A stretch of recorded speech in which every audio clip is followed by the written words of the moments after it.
नमस्कार साथियों। शिक्षा शास्त्र की एक और क्लास में आप सभी का स्वागत करता हूं। मेरा नाम है अनिकेत।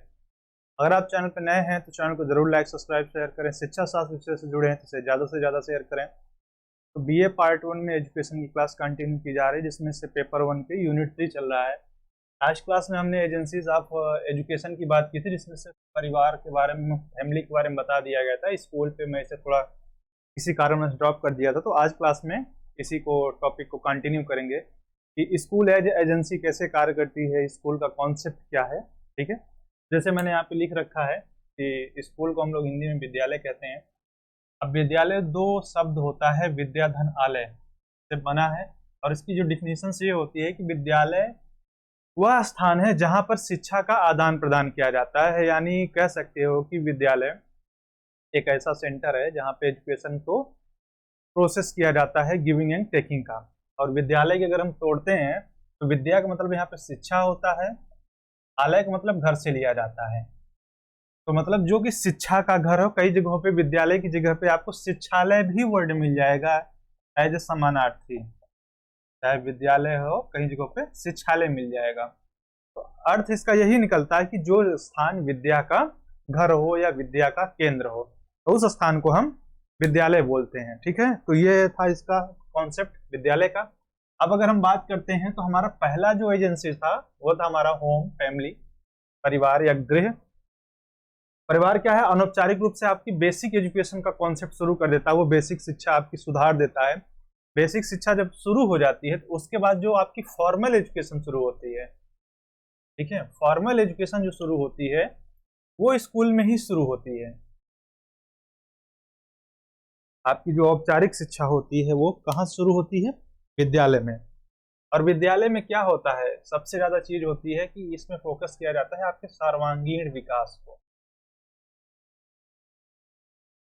सर्वांगीण विकास का मतलब यहाँ पे है आपके ऑलराउंड डेवलपमेंट से। जैसे इस चीज को मैंने पहले भी बता रखा है, का कॉन्सेप्ट होता है कि आपका पर्सनालिटी का एक भी एस्पेक्ट छूटेगा नहीं। कहने का मतलब है कि आपका सोशल, आपका इंटेलेक्चुअल, आपका इमोशनल, आपका फिजिकल, आपका मेंटल, ठीक है, मतलब जितने भी एस्पेक्ट हो सकते हैं, उन सारे एस्पेक्ट को डेवलपमेंट करने का काम कौन करता है?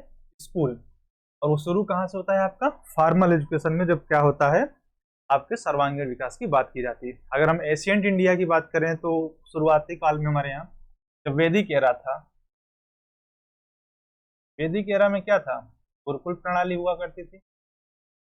अब गुरुकुल प्रणाली में क्या सबसे अच्छी खासियत, जो आजकल के हमारे बोर्डिंग स्कूल हैं, कि जैसे आज क्या है कि हम स्कूल, बहुत से ऐसे स्कूल हैं कि आप जाते हैं आ जाते हैं, और जो बोर्डिंग स्कूल होते हैं आपको वहीं पर रह के अध्ययन करना पड़ता है। तो ये जो कॉन्सेप्ट लिया गया था हमारे गुरुकुल स्कूल से ही लिया गया था, गुरुकुल विद्यालयों से ही लिया गया था। गुरुकुल विद्यालयों में क्या होता था कि बालक जो होता था, जो सीखने वाला होता, लर्नर, वो गुरु गृह, मतलब जो टीचर का होम होता था, उसी के यहाँ रह के अध्ययन करता था। ठीक है, तो अब क्या है, तो ये गुरुकुल से लिया गया। अब गुरुकुल में हमारे क्या था कि शिक्षक के यहाँ रह के सीखा जाता है। अब अगर इसका कॉन्सेप्ट आज के बोर्डिंग स्कूल से लिया जाए तो कोई गलत नहीं है। अब इसमें जो होता है कि जैसे कि कोटेशन बताई थी कि सार गार्ड थॉमसन की मैंने, तो उन्होंने कहा था ना कि होल इन्वायरमेंट या टोटल इन्वायरमेंट, टोटल इन्वायरमेंट ही लर्निंग का प्लेस है। उन्होंने कोई एक चीज नहीं कहा था, तो वो कॉन्सेप्ट हमारे यहाँ भी लिया जाता है कि टोटल इन्वायरमेंट ही लर्निंग का प्लेस है, कोई एक जगह फिक्स नहीं है इसके लिए। तो इसका कॉन्सेप्ट ये था कि उस समय में हमारे यहाँ जो टीचर अगर गुरुकुल में शिक्षा नहीं दे रहे होते थे तो वो क्या करते थे कि वो जिस प्लेस पे शिक्षा देना शुरू कर देते थे, वही स्थान क्या हो जाती थी? विद्यालय बन जाती थी, वही शिक्षालय बन जाता था। कि यानी गुरु जहां शिक्षा देना स्टार्ट कर दे, एजुकेशन देना शुरू हो जाए, वहीं से क्या हो जाती थी कि उस स्थान को मान लिया जाता था, विद्यालय मान लिया जाता था। अब अगर जो विद्यालय का कॉन्सेप्ट है हम आज के हिसाब से देखा जाए, थोड़ा मॉडर्न ट्रेंड में, तो ये क्या होता है कि एक समाज द्वारा निर्मित होता है। किसके द्वारा? समाज द्वारा निर्मित। ये डेवलप किया जाता है किसके द्वारा? सोसाइटी के द्वारा।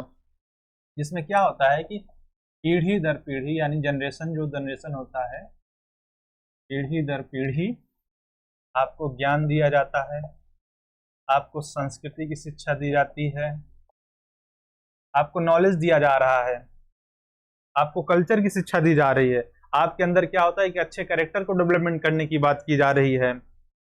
इन सारी चीजों की जो होती है आधारशिला बनता है कौन, मतलब बेस एक तरह से कौन बना रहा है, जो बेस बना रहा है वो हमारा बना रहा है स्कूल। तो ये आज का कॉन्सेप्ट होता है। इसलिए क्या होता है कि एक तरह से सोसाइटी की मूवमेंट का यानी सामाजिक गतिशीलता का केंद्र होता है। कौन होता है सामाजिक गतिशीलता का केंद्र? सामाजिक गतिशीलता का केंद्र होता है, कौन होता है? विद्यालय। इवन विद्यालय को लेके एक क्या बोलते हैं, फिलोसफर हैं, सोशियोलॉजिस्ट हैं, और कह सकते हो कि एजुकेटर हैं, जॉन डीवी। आप लोग इनके बारे में बाद में पढ़ेंगे। जॉन डीवी ने कहा कि विद्यालय को उन्होंने संज्ञा किस चीज की दी जानते हो? विद्यालय को उन्होंने लघु समाज कहा। लघु समाज क्यों कहा? क्योंकि एटलीस्ट आपके यहाँ पे विद्यालय कितना भी छोटा होता है, एटलीस्ट अगर हिस्सों में वो ना डिवाइडेड हो, पार्ट में ना हो, तो 1 से 5 तक होता है, 6 से 8। कुछ स्कूल प्राइमरी और अपर प्राइमरी तक होते हैं, कुछ जूनियर होते हैं, और कुछ क्या होते हैं, सेकेंडरी स्कूल्स होते हैं। लेकिन नॉर्मली स्कूल क्या होते हैं? 1 से 12 तक के होते हैं, 1 to 12। तो यहाँ पे क्या होता है कि आप अपने घर के बाद जो सबसे ज्यादा टाइम स्पेंड करते हैं वो कहाँ स्पेंड कर रहे हैं? आप इस एजुकेशन प्रोसेस में आप अपना टाइम स्पेंड कर रहे हैं। कहाँ कर रहे हैं? स्कूल में। इसीलिए, और उसमें क्या होता है, एक विषय तो होता नहीं कि आपको बस एक ही विषय पढ़ाया जाएगा, जैसे आपको बस गणित पढ़ाया जा रहा है, नहीं।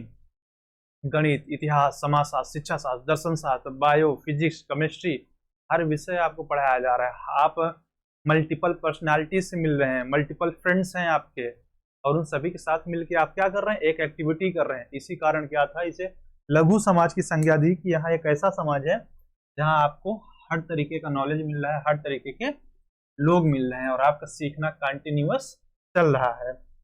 अब विद्यालय का महत्व क्या है, महत्व क्या है और इसकी आवश्यकता क्या है, यानी का इंपॉर्टेंस क्या है और नीड क्यों है। जैसे मैंने परिवार के बारे में बताया था या घर के बारे में बताया था कि भाई उसकी इंपॉर्टेंस क्या है, नीड क्या है, फिर उसके एजुकेशनल वर्क्स बताए थे कि परिवार के शैक्षिक कार्य क्या होते हैं। उसी तरह विद्यालय के लिए भी है कि भाई क्या सबसे पहले आवश्यकता या महत्व क्या है कि बालक के सर्वांगीण विकास में सहायक होता है।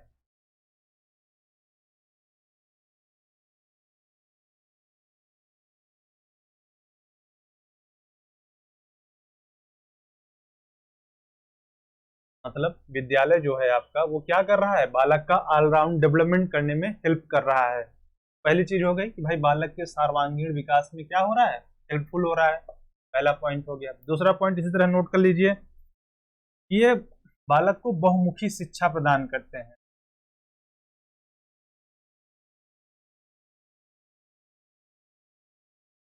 बहुमुखी शिक्षा से मतलब यहाँ पे है कि केवल एक विषय ना देके आपको मल्टीपल सब्जेक्ट का नॉलेज दिया जाता है। जैसे अगर घर परिवार में क्या है, अगर नॉर्मली अगर आप हिंदू फैमिली से हैं या मुस्लिम फैमिली से हैं या सिख या कुछ भी होते हैं, डिपेंड करता है कि आपके यहाँ कितनी लैंग्वेज बोली जाती है। बहुत ज्यादा अगर बोली जाती होगी हिंदी और इंग्लिश बोली जाती होगी, कई जगहों पे एक से ज्यादा लैंग्वेज बोली जाती होगी, तो वही चीज डेवलप होता है। आपके परिवार में जितने ज्यादा बहुभाषी लोग होंगे उतनी ही ज्यादा आपके अंदर आपकी लैंग्वेज स्किल डेवलप हो जाएगी। अगर आपके घर में 3 भाषाएं बोली जा रही, मान लेते हैं प्राइमरी भाषा हिंदी है, देन आपके पास अंग्रेजी है, और इसके बाद फ्रेंच है मान लेते हैं, तो क्या है, या मान लेते हैं हम यहाँ पे हमारी हिंदी संस्कृत प्राइमरी भाषा है, तो उसके बाद अंग्रेजी और फ्रेंच है। अगर आपके यहाँ 4 भाषाओं को बोलने वाले हैं तो आपकी जो पर्सनालिटी डेवलपमेंट होगी वो एक सिंगल लैंग्वेज जो बच्चा यूज करता है उससे ज्यादा बेहतर होगी। तो वही चीज विद्यालय क्या करता है कि आपको बहुमुखी शिक्षा प्रदान करता है। क्यों करता है? क्योंकि वहां पे मल्टीपल सब्जेक्ट्स हैं, मल्टीपल टीचर्स हैं, मल्टीपल पर्सनालिटीज हैं, उनका आपको यूज कराया जाता है। जैसे मैंने अभी बताया था कि डीवी ने कहा था कि लघु समाज है, कौन है? विद्यालय को उन्होंने स्मॉल सोसाइटी की संज्ञा दी, क्योंकि उसमें वो सारे कार्य होते हैं जो कि एक समाज में होते हैं। इसके बाद क्या करता है, ये बालक की जो आवश्यकताएं होती हैं उनको पूर्ति करता है। यानी आपकी जो नीड्स होती हैं, आपकी जो बेसिक नीड्स होती हैं, कि आपकी सबसे पहली नीड्स क्या है, घर वाले रोटी कपड़ा मकान दे रहे हैं, फिर आपको एजुकेशन और अच्छी चाहिए, तो वो कौन पूर्ण कर रहा है, आपकी जो भी आवश्यकता है, आपकी पर्सनालिटी डेवलपमेंट कर रहे हैं, आपके मेंटल डेवलपमेंट में सहायक हैं, तो ये सारी डेवलपमेंट कौन कर रहा है, विद्यालय। इसके बाद ये सामाजिक जो विरासत होती है आपकी, विद्यालय क्या करता है कि जो आपका कल्चर होता है, आपकी जो सोसाइटी की एक पीढ़ी दर पीढ़ी जनरेशन, आपका नॉलेज जो जो भी चीजें आ रही होती हैं उसको हस्तांतरित करता है और प्लस उसको संरक्षित करता है। यहाँ पे इसका मतलब ये है, इसको समझ लो सीधे तरीके से, मान के चलो कल्चर की बात कर रहे हैं हम, ठीक है। तो ये कल्चर को क्या करता है, एक तरह से सामाजिक विरासत है आपकी संस्कृति, उस संस्कृति को क्या करता है कि पीढ़ी दर पीढ़ी यानी जनरेशन बाय जनरेशन क्या होता है, ट्रांसफर कर रहा है, प्लस उसको बचा भी रहा है। क्योंकि देखो हमारे देश में हजारों भाषाएं बोली जाती हैं और उन अगर भाषाओं को, आज कई भाषाएं विलुप्त हो गई हैं, कई लैंग्वेज, उसका कारण यह है कि उनको बचाने का प्रयास नहीं किया गया।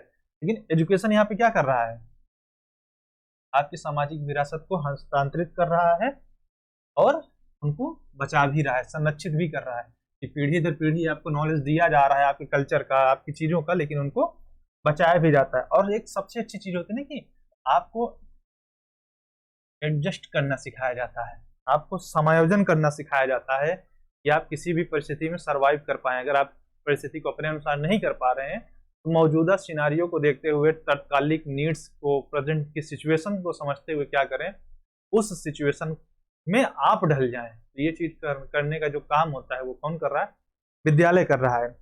अब आ जाते हैं विद्यालय के कार्य। जैसे हमने बताया था कि परिवार के भी कार्य थे, उसी तरह विद्यालय के भी कार्य हैं। विद्यालय के क्या कार्य हैं, अब ये एजुकेशनल है। अब ये क्या होगा कि विद्यालय के कार्य तो कई हैं, जैसे कि एक मोटा मोटा हम ले लेते हैं कि ऑलराउंड डेवलपमेंट में सारी चीजें आ जाती हैं, पर इसके अलावा भी होते हैं। तो ये कुछ लोगों के अनुसार है, जैसे एक है थॉमसन, इनकी मैंने अभी थोड़ी देर पहले परिभाषा बताई थी।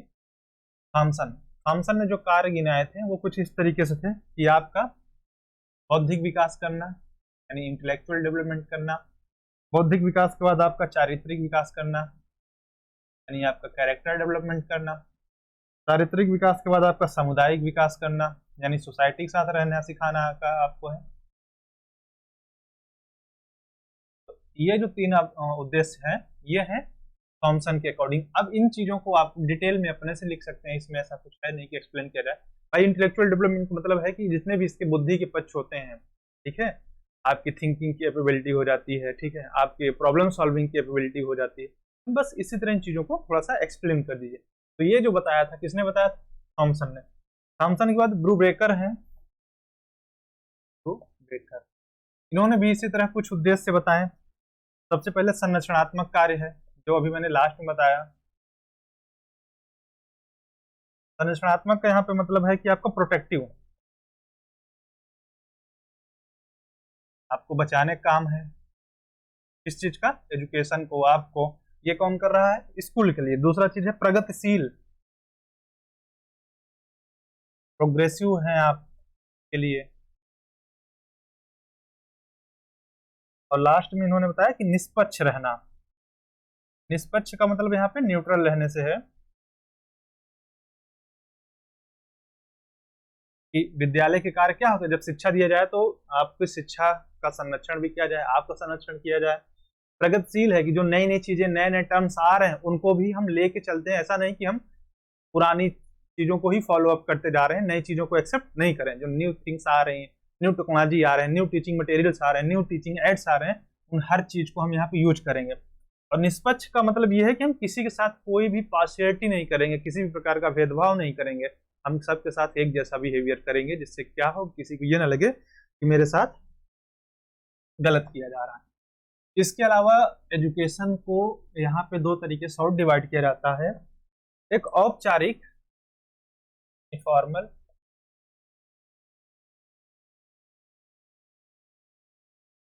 दूसरा अनौपचारिक, नॉन फॉर्मल। अब इनके जो कार्य बताए गए हैं, तो औपचारिक में तीन चीजें हैं।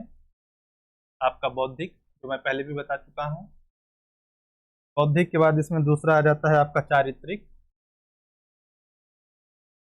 और चारित्रिक के बाद राष्ट्रीय विकास।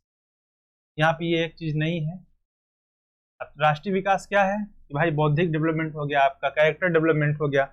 अब राष्ट्रीय विकास से मतलब है कि आप जो डेवलपमेंट करेंगे वो सिर्फ अपने आप में नहीं करेंगे, आप अपने नेशन को लेके चलेंगे, अपने राष्ट्र को लेके चलेंगे, वही कार्य करेंगे जिसमें राष्ट्र का हित होगा। राष्ट्र विरोधी गतिविधियां एक तरह से नहीं करेंगे, वही सारे एक्ट्स करेंगे जो क्या हो, नेशन के लिए फायदेमंद हो।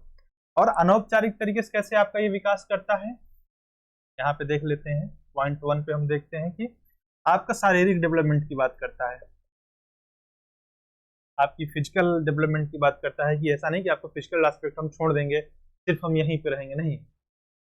आपका फिजिकल डेवलपमेंट की बात करता है, आपके इमोशनल डेवलपमेंट की बात करता है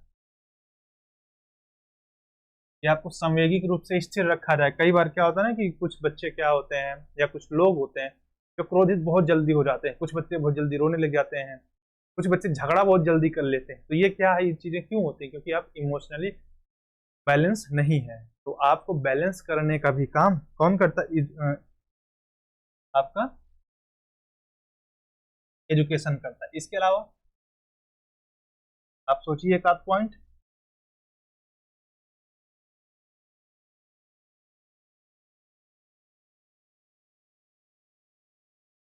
आपका मेंटल कैपेबिलिटी भी, आपकी पर्सनालिटी को भी डेवलपमेंट करता है, आपके लैंग्वेज स्किल को डेवलपमेंट करता है। ये सारे कार्य कहाँ आते हैं, तो सॉरी स्कूल के थ्रू होते हैं और करता है विद्यालय। ये सारे काम क्या है, विद्यालय के हैं।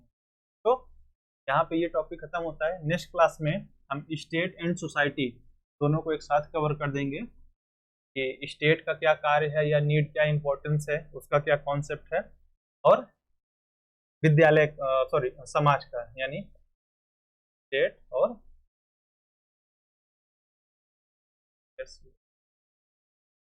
सोसाइटी, इन दोनों की बात करेंगे। और एक बार फिर कह रहा हूँ यार, जितने भी लोग वीडियो को देख रहे हैं उसको लाइक सब्सक्राइब शेयर ज़्यादा से ज़्यादा करें, जिससे ज़्यादा से ज़्यादा बच्चे जुड़ पाए। यार शेयर सब्सक्राइब करने का कोई चार्ज नहीं लगता, तो शेयर सब्सक्राइब कर दो। दूसरी चीज़ है कि जो लोग नेट के लिए पढ़ना चाहते हैं तो वो मेरा चैनल है, लिंक डिस्क्रिप्शन में, यहाँ पे जुड़ के बात कर सकते हैं।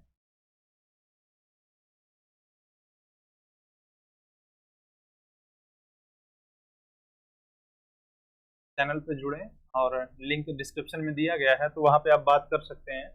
और पेड बैच जल्दी शुरू करूँगा, तो जितने ज़्यादा लोग हो जाते हैं वहीं पे फीस उसका अपना देख लेते हैं। तो एक बार फिर है वही बात की, जितने ज़्यादा लोग इसको देख रहे हैं उसको ज़्यादा से ज़्यादा शेयर सब्सक्राइब करवाइए। इससे क्या है ना कि मैं भी मोटिवेट हो पाऊँ। यार वीडियो बनाने में समय लगता है, एनर्जी जाती है, मेहनत लगता है, मैटर तैयार करना पड़ता है। ऐसे नहीं कि हर चीज़ मुझे आ रही होती, मैं बस आया और यहाँ पे दे दिया, नहीं, मैं तैयार करके आना पड़ता है। कई बार मैं भी चीज़ें भूलता हूँ, तो अपना नोट्स लेके रखा रहता हूँ, उसको मैं भी फिर जल्दी से अंडरलाइन करके देख लेता हूँ, हाँ ये चीज़ अच्छा भूल रहा हूँ।